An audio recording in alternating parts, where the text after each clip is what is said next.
So I've mentioned before that I have two major guidelines for technical writing.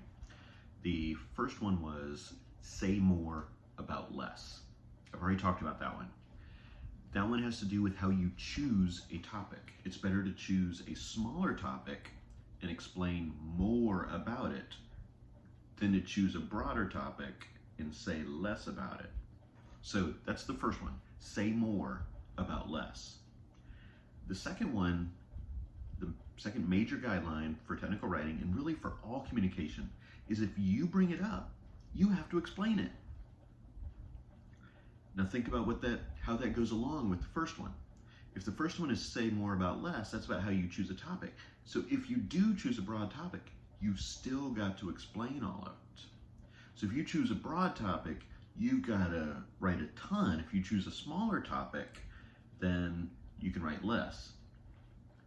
And it's not about the amount, it's about what are the specifications and how much time do you have to complete it. So if the specifications are 10 pages, choose a topic that is small enough that you only have to write 10 pages, because if you bring it up, you have to explain it. But choose a topic that is broad enough that you can write 10 pages. So choosing a topic is very difficult. But no matter what, if you bring it up, you have to explain it. And this gets into audience analysis. It's very important that you know what your audience knows, or you know what your audience understands. So if you're going to talk about Newton's laws of motion, you may not have to explain all the concepts of momentum. If you're going to talk about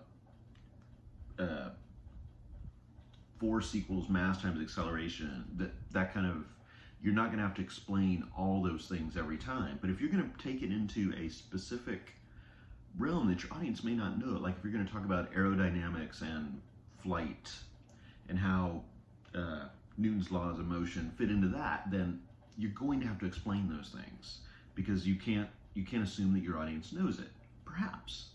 So if you're talking to a group of students, for example, if that's your audience, you can't assume they know everything about your topic that you know. And in general, I think it's good to assume that your audience knows less. It's better to over-explain things than to under-explain them. No matter what, though, if you bring up a topic, you have to explain it. Analyze the audience, figure out what they know, and then go into detail.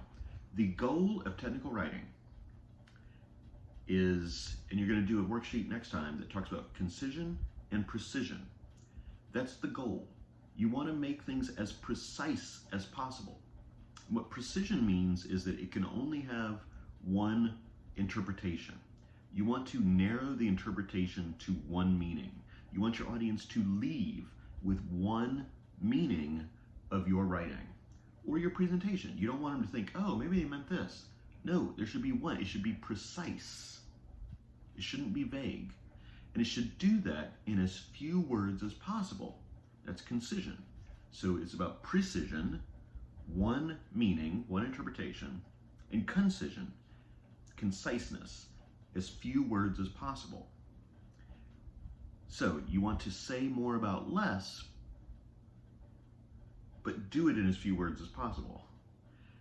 Now, the precision part is important because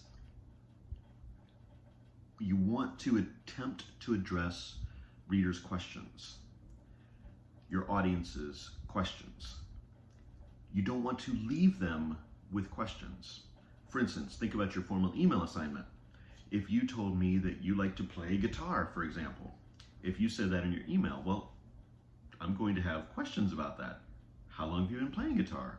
What kind of music do you like? What do you like to play? Why do you like to play that? If you say you like jazz, why do you like jazz?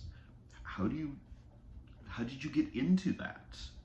Okay, so I'm going to keep asking questions. Think about the follow-up questions that readers are likely to answer in their attempt to get at precision. But your job as the writer is to do that in as few words as possible, and that's difficult. Good luck.